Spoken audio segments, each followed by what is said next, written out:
KUS webinar focusing on sustainability on campus. My name is Neil Jennings. I'm the manager of the Student Switch Off campaign within the sustainability team here at NUS. Today's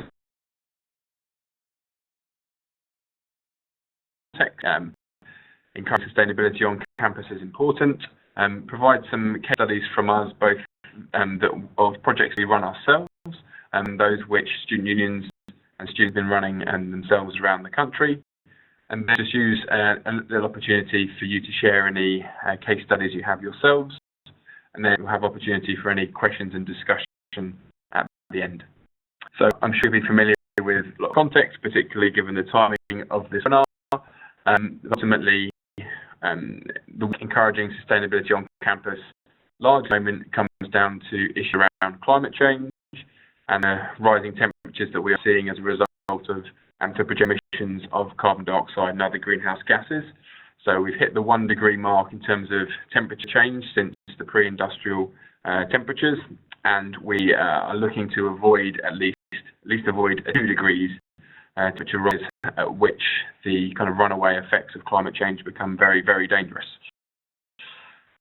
So the one context, particularly about why we're looking to work on campuses, both of further and of higher education, is that students studying have a significant impact upon the society when they're at university, but particularly when they leave university and move on to other positions. So a stat from UNESCO is that 3% of people who attend, 3% of people across the world attend university, but those people take up 80% of lit positions,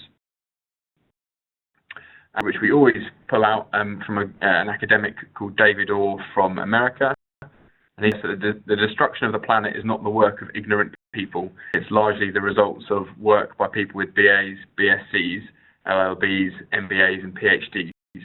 Education can equip people to be more effective vandals of the earth, which is a rather frightening quote, but very true to the extent that students who go to college and to university often go on to very important roles, and we need to try and encourage those individuals to get into good habits and have positive attitudes towards addressing some of our most important environmental threats, so that when to their workplace and have an influence on wider society, they can have an influence that improves the way the world is. As well as the kind of impacts that students have, it's also true to say that students consistently show strong demand for universities to be doing more on sustainability. So over the last 5 years, NUS has conducted a survey with a higher education authority looking at students' interest in sustainability. Recently, 80% of students that sustainability is, or sustainable development is something universities should actively be incorporating and promoting. And consistently, over 60% of students are saying that it's something which should be integrated into university courses. So that's not just students who are studying environmental related degrees who university with a good understanding of what sustainability means. It should be something which students from across a whole variety of disciplines have a working knowledge of. So the context about why it's important for us to be running sustainability campaigns on campus. I'll go through a series of case studies now which kind of illustrate some of the things which have been done so far. By no means exclusive, and at the end, so they have an opportunity for you to share some of the experiences you've had on your own campuses. I suspect both of you will be familiar with the Green Impact Student Unions programme. So this is where further education and higher education student unions from across the whole of the UK compete against each other to see who can green their student union the most. About 100 student unions currently participate in what is effectively an online workbook, a checklist of environmental actions, and in the student unions see how many of the actions they can complete over the course of 6 months or so, and based on how many of the criteria that each student union completes, they're awarded a bronze, a silver or a gold award. So the purpose of it is really to encourage student unions to kind of their own house in order in terms of making sure that their everyday operating procedures are having the minimal effect upon the environment. And unions who have achieved a gold award for 2 or more years in a row, they also have the option then to run their own Green Impact Excellence project. They put forward a proposal of an idea to us, and we sign it off, assuming it's a good idea, or sounds like a good idea, and then they can go away and have a year of not putting in the workbook, so you're focusing on a particular activity. So, for example, at the moment, a group of students at SOAS have set up a project called Solar SOAS. They've been working with the university to get permission to install solar voltaic cells upon more roofs. Got permission from the university. They've applied for funding from Department of Energy and Climate Change for some exploratory work, which they've been successful with, and they're going through the stages of set up a community benefit company, which will be the kind of vehicle through which people can apply for shares in the solar project. The idea is that, hopefully in the next 12 months, those panels will go up on the roof following a share offer, which will go out to current students, staff, and alumni, so that people can really be literally invested in university generating clean green energy right on the roofs in central London. Hoping that kind of model, which has come out of this Green Impact Excellence project, will be something which other student unions may wish to replicate in future years. Green Impact, just to quickly run through it, there's an online workbook in the top left here with a variety of different criteria.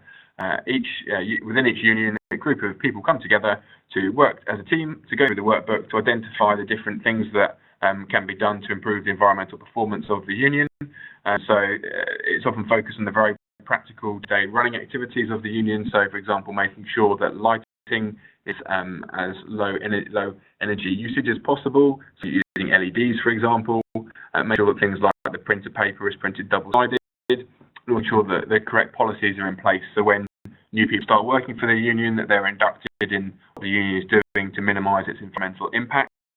Kind of the practical day-to-day workings, but also ensuring that staff are aware of their responsibilities for the environment as well.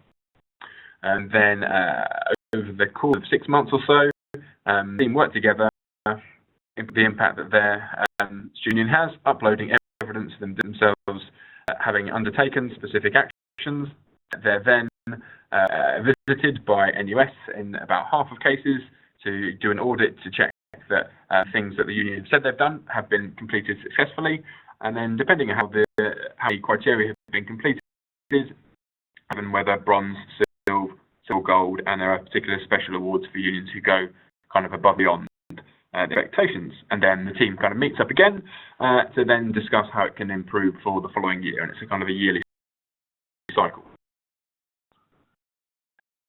As well as the student union version of Green Impact, there's also a version called Green Impact Universities and Colleges, which has a similar concept where instead of student unions competing against each other, individual teams of either departments or just teams of groups of staff who are working in the vicinity together compete on an individual campus to see which department can green their activities the most.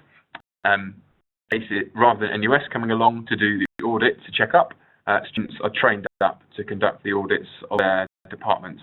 So it's a really great opportunity for students to get very practical skills in auditing experience. It's often something which goes kind of pride of place on the students' CVs once they've completed it, and gives a really nice opportunity for students to get to know staff within their department and build stronger links between students and staff on campus. It's really kind of positive all around, really, in terms of greening the departments and also bringing staff and students together. So that's kind of focused on the student unions, and we've had a focus on staff in academic departments. Student halls residents, we work with about 44 universities around the country to run a project called the Student Switch Off. On each campus, this is an energy saving competition, and in many cases a recycling competition as well. So over the course of the year, halls of residents will be competing to see which hall can do the best, can be the greenest over the course of the academic year. And the campus, the halls reduce their energy by the greatest amount compared to a baseline year will be rewarded with a celebratory prize at the end of the year. And it varies on each campus as to what this prize is. This academic year, there's over 140,000 students living in halls of residence where the campaign is running. The impact that the campaign has is measured using electricity meters, and the campaign averages a 6% reduction in electricity usage. And it's just come up to the 10th year, actually, of student switch off running. Cumulatively, as a result of hundreds of thousands of students undertaking very small practical actions to save energy, the cumulative impact of that over the last 10 years has been enough to keep over £2 billion of money through electricity expenditure to keep that in the education sector, the pockets of the big energy companies. So it's kind of a really nice example of what can be achieved when lots of students do things together. And there are a variety of different prizes given out over the course of the year. The kind of theory that the campaign draws upon is something called the habit discontinuity hypothesis, which is a bit of a mouthful, but it actually says that there are key times in people's lives when they're going change. And obviously when for students they're living away from their parents for the first time, where people will be picking up habits, whether they're good or bad. So the student switch off is focusing on trying to embed those positive energy-saving and recycling habits at a key stage in students' lives, particularly as we know that many students after halls will go and live in the private rented sector. In many cases will have got into bad habits in halls in the absence of any other kind of intervention, and can get hit by very big energy bills. So we're just trying to do our bit to raise about practical things that people can do to save energy, so that reduce their carbon impact in the short term, and also help to reduce their energy expenditure in the long term. With the kind of halls of residence, this is an example from the University of Bristol. So, the session today was going to be delivered by Quinn, and I appear as Quinn, and this is actually Quinn in the photo, when he was working at the University of Bristol. So a big challenge for universities is often of the academic year, where students leave halls of residence, there's often a huge volume of materials which get left behind, and in the absence of any other kind of intervention, those materials, which often have quite a high financial value, will often just go into landfill. So a number of universities across the UK and the Heart Foundation have teamed universities to run projects focused on providing access to facilities for students to drop off their leftover materials at the academic year. In this case, from the University of Bristol, they managed to divert something like 80 tonnes of materials from landfill. Instead of going to landfill, things like pots and pans and clothes went to the British Heart Foundation and other local charities instead. And the cash value of the materials that were handed in, which then were sold by the British Heart Foundation in their charity shops, was £200,000. So it's an amazing amount of materials collected, which are both to reduce the amount of materials going to landfill, and also generate income for charities as well. And it's something which is replicable at a large number of universities. So this is running at Sheffield or MMU already. I suspect there's probably similar things running there, but if not, it's something to probably look at immediately and encourage university to participate in as well. Is a project, the kind of catchphrase, a night out with the lights out. And there's a project this year running at about 10 campuses across the country. So it's one particular night on campus where students come together to go around their academic departments conducting an audit on appliances and lights that have been left on the working day, which would otherwise have been left on over the course of the weekend. And students go around those departments to switch those things off, as well as conducting that audit. And this has had very good success. It started in Southampton, and last year I think the kind of average saving achieved over the course of the blackout weekend was 7 or 8% in electricity usage. And in a way to green impact universities and colleges, it's really good because it helps to bring together students and staff. So often it's staff accompanying the students, going around their own departments, getting to know better, and actually identifying energy wastage. They're very useful for universities, both in terms of making very practical saving energy immediately, but in terms of identifying waste, often highlighting things which the Energy and Estates Department didn't actually realise were using energy at all before this audit was done. Snap it. This is our project. So one of the kind of challenges that many people suggest Frustrations, they suggest, and kind of barriers to people doing more can often be the fact when they go around city centres or their campus, they often see things that have been left on unnecessarily. So lights just left on in public areas, whether that's lights on during the day, which are just on for no reason whatsoever, or whether that's the lights that are left on overnight when there's no in the building. So the response to that has been to set up a website head on the NUS site called Snap It Off. And this site, individuals can just take a photo of a building with a light left on unnecessarily, upload it to the website with a little bit of information about where the location of the site was, and then NUS contacts the people who own that site to raise awareness about that light being left on and to get it fixed. And you get notification once the particular light left on is resolved by the energy manager. So it's a nice example of what can be achieved quite quickly just by a bit of kind of social media action.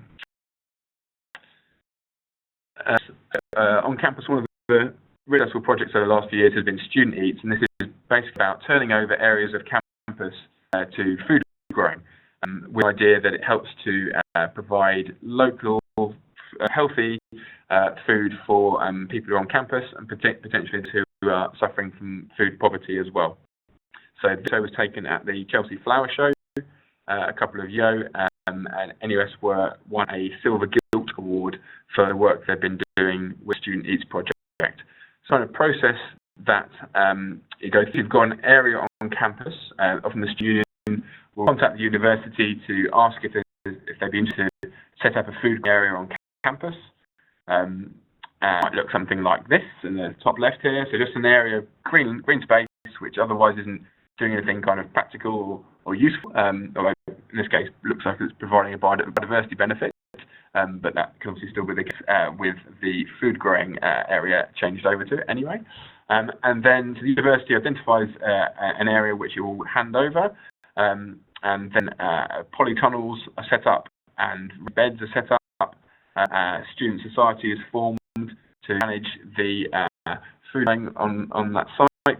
On local community groups come on to campus, who are, for example, the local horticulturological society will come onto campus to support students in their food growing efforts. Many students will be picking or growing food for the first time, and then when it comes to harvesting food, eaten by those who've been growing it, and there's also many cases given to students suffering from food poverty. So it's a nice way to connect people with the food that they're eating, to turn over areas of campus which are otherwise not serving a significant benefit, also to get people together. And one thing found in a number of instances is that students have said that the kind of benefits have gone beyond what we expected they would be.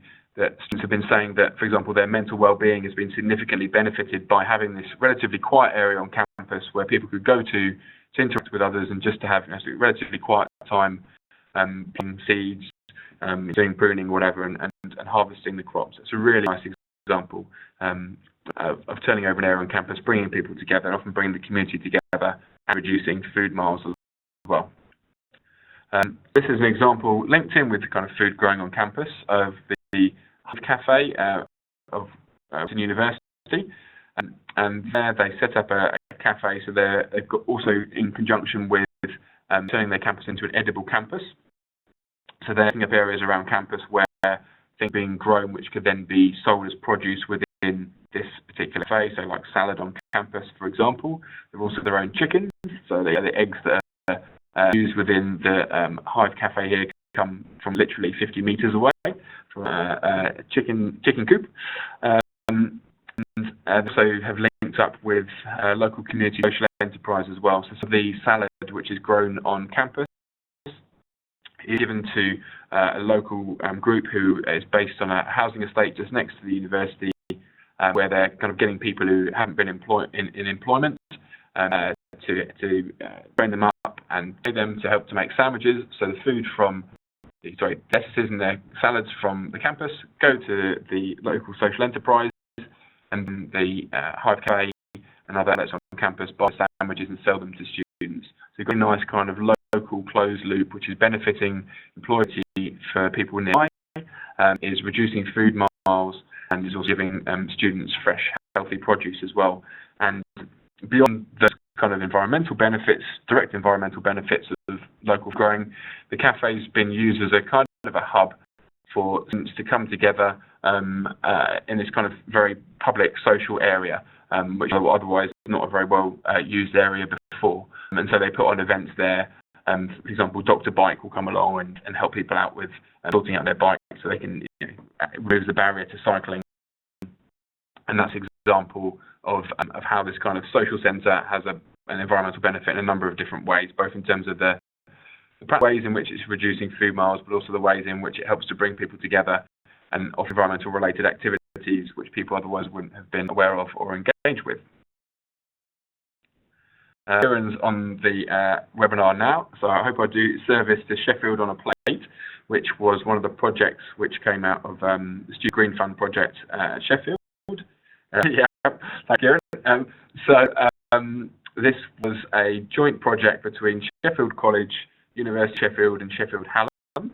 And here we had a kind of a competition between students from Sheffield Hallam and University of Sheffield. Those students were trained up by chefs from Sheffield College in a kind of little master chef competition, and it made huge amounts of publicity and was kind of multiple benefits of bringing together two universities and the college in the local area, sharing expertise, so college students effectively educating university students, then the master chef type competition being used as a way to raise awareness of the benefits of local produce, to encourage people to eat more healthily, and also raise awareness about reducing food waste as well, and I believe also raising awareness about things like food banks too. So an excellent way to bring together the different institutions in the nearby area and just to raise awareness about really important issues related to food. And I think with all these projects related to food, it's given that we all have to eat, it can be a really good way in which to bring together. I know we've got MMU on the call as well, and I know MMU have done fantastic stuff around food as well. And I think a number of universities have found it can be a really good way to bring people together. To mention now, thanks, Kieran. Other things to mention now are the divestment campaigns, which are running across the UK at the moment. I know they've been getting a huge amount of traction, with encouraging universities to withdraw the investments that they have in their endowments from fossil fuels. So to provide a bit more summary, so it's kind of the opposite of investment, as you'd probably expect given the name. It means getting rid of stocks, bonds or investments from funds that are unethical or morally ambiguous. So in this case, it's specifically focused on taking investments out of fossil fuels. The fossil-free movement, which has initially been led by Planet in the UK, is the largest and most impactful divestment campaign in the history. The largest and most impactful divestment campaign was that focused on South African apartheid, and we're hoping that the impact that the divestment movement has on fossil can be the next biggest thing since that anti-apartheid movement. Focused on this, estimates there's a massive £5.2 billion invested in fossil fuels by universities and further education institutes across the UK. Which averages out at over £2,000 per student. So it's an enormous amount of money. As well as that, I think the fossil fuel companies have a bit of a bizarre relationship with universities that to some extent adds credibility to their brands, in spite of the fact that some practices have been shown to be, fossil fuels are destructive in terms of the impact they have upon climate change, and a number of companies have been shown to engage in practices which have been covering up or trying to confusion around the science of climate change for a number of years. Universities have research partnerships which legitimise these fossil fuel companies. In some cases there are courses and sponsorship and recruitment affairs as well. And it's the view of NUS that this is a relationship which isn't particularly constructive in terms of the future that the students who are currently studying at universities at the moment, at colleges at the moment, will inherit, and that universities should be withdrawing their investments from the fossil fuel industry while they currently show little or no to actually decarbonising themselves. Until they actually kind of back their act, we think that they should withdraw their investments in fossil fuels entirely. And the wider context of this also links in with something called the carbon, which is that for us to avoid the 2 degrees warming in global temperatures, approximately 80% of all available fossil fuels have to remain in the ground. And if that happens, then the companies who own those fossil fuels, who are depicted on this slide, find themselves with assets which they can't sell because they can't be burnt and can't be put into the atmosphere. So they have what are called stranded assets, which means the value of those shares are massively overvalued, potentially. So as well as the environmental reason for universities to divest, there's also the financial reason for them to divest, because there's a significant chance that the universities will be left with assets which are worth a lot less than they are now to withdraw their investments. We think it's really important, as well as encouraging universities to divest, we think it's also really important to encourage them to invest in things which are good for the environment. So and it kind of fits in well with the ideas of providing positivity while I'm encouraging change. So it's not just saying this is stop doing it, we're saying okay, and then you can use that money to go. So one of the things we're specifically encouraging is universities to look to withdraw their investments in fossil fuels and put them directly into renewables. Whether that's renewables in terms of funds who invest directly in renewables, or whether that's specifically in renewable companies, or whether actually using that investment to build renewable facilities directly on campus, a kind of a visible representation of how seriously the university is taking their steps towards reducing the impact they have on climate change. The next slide shows what can be achieved. Oh, sorry, the slide after this will do. But just to provide some of the kind of context as to where we are now in terms of universities generating their own green energy. So these are stats from the higher education states management statistics, which is why it's all based universities rather than further education. But in this case, there's 159 institutions across the UK managing best part of 16,000 buildings, consume 7.4 billion kilowatt hours of energy every year. And of energy that's purchased by the universities for the 2013-14 year, approximately 40% came through green or renewable tariffs. So there's still 60% of energy which is being used on campuses across the UK, which is from sources which include a mix which isn't just renewable sources. So a lot more that can be done in terms of universities moving their investments to companies which guarantee entirely renewable tariff. 0.2% of energy that was used on campus was actually generated on campus. There's a lot more that can be done there as well. And all of what can be done, this isn't specifically from the invest movement, this came about before it, but came about specifically because of a really close collaboration between the sustainability team of the university and also the students' union as well. So this is the University of Lancaster, who managed to get a wind turbine which began generating energy in February 2012. And it's a really kind of beautiful visual example of commitment the university has to reducing their impact by generating energy directly on campus. So everyone has a location which is suitable for putting up something as big as a wind turbine, but the majority of universities are prime areas where solar panels could be something which you encourage your universities to get put up upon their roofs, as being something which in many cases will actually save the universities money in the long-term operating costs of those buildings, as showing a visual impact of what the university is doing to reduce its impact on the environment. One thing just worth mentioning, and the responsible futures side of things will be described in more detail in the curriculum version of this webinar, which will be taking place in a couple of months' time. But is a program which is working with universities across the country to encourage them to embed sustainability across the curriculum, so just students who are graduating with degrees such as geography or environmental science who leave with an understanding of what sustainability means, so students from across all disciplines.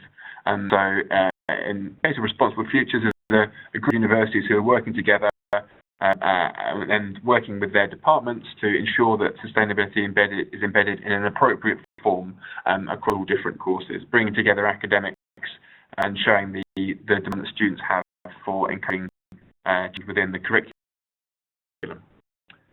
And the curriculum, this is an example from the University of Manchester. This is the students of Post-Crash Economics Society. So these students were economics students who were unhappy with the content of their course, particularly in light of the economic crash of 5 or so years ago. They felt that they were just studying economics and just being taught the same economic theories that contributed towards the situation that they'd found themselves in terms of being in a recession.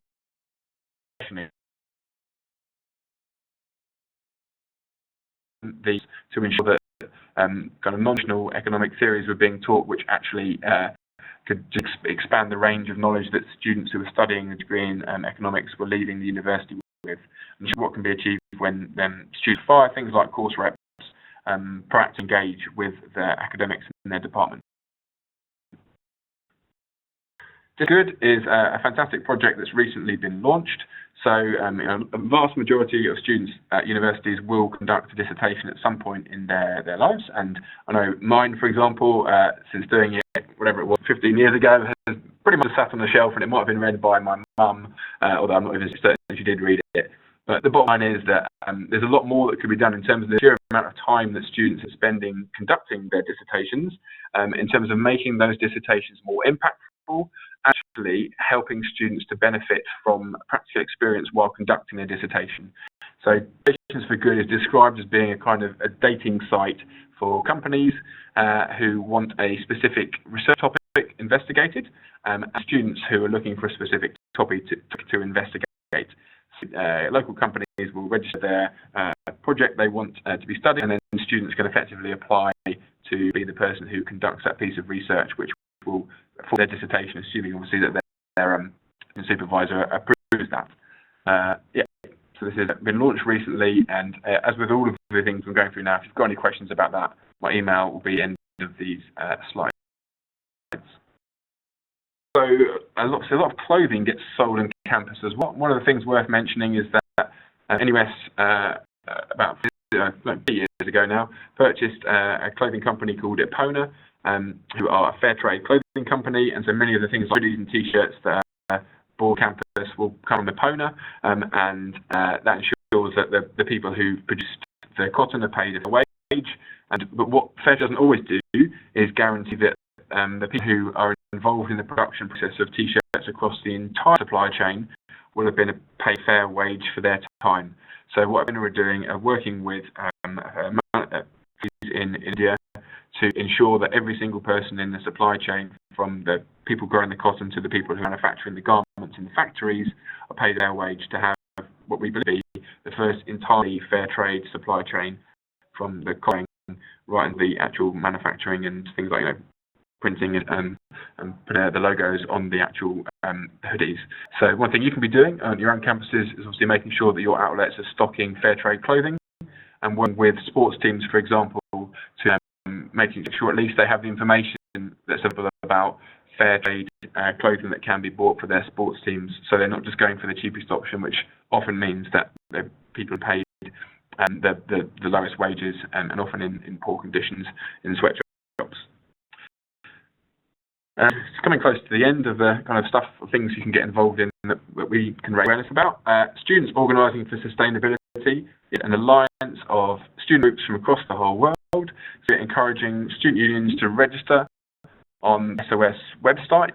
So the purpose of SOS, Student Organising for Sustainability, is to bring together student organisations from across the whole world, their ideas and experiences of what they've been doing, to recognise the fact that not everyone, we certainly don't have the solution to our environmental problems at the moment, but recognising that there's lots of great stuff taking place all over the world, and we can get to where we want to be a lot quicker if we share ideas with each other. And there's a huge amount of experience and potential and fantastic ideas coming out across the whole world. So we'd encourage you to have a look on the SOS website to register a platform. This is saying it's not a formal organisation, it's a platform to link up different groups. The website is listed there, which is www.sos/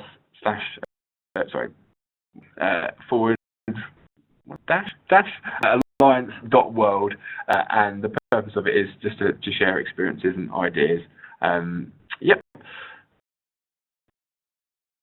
So much it in terms of things which are taking place on campuses at the moment, and just a few ideas of things you might want to get involved in yourself, particularly things like lobbying your university to get more renewables grown on campus. So now I'm going to stop the recording, and to be over to you just to ask any questions that you may have or any clarifications that you may need. Before I stop the recording, I'm going to flick to the last slide, which has my contact details or the details of the department. If you've got any questions, you can contact us through that. I'm recording now.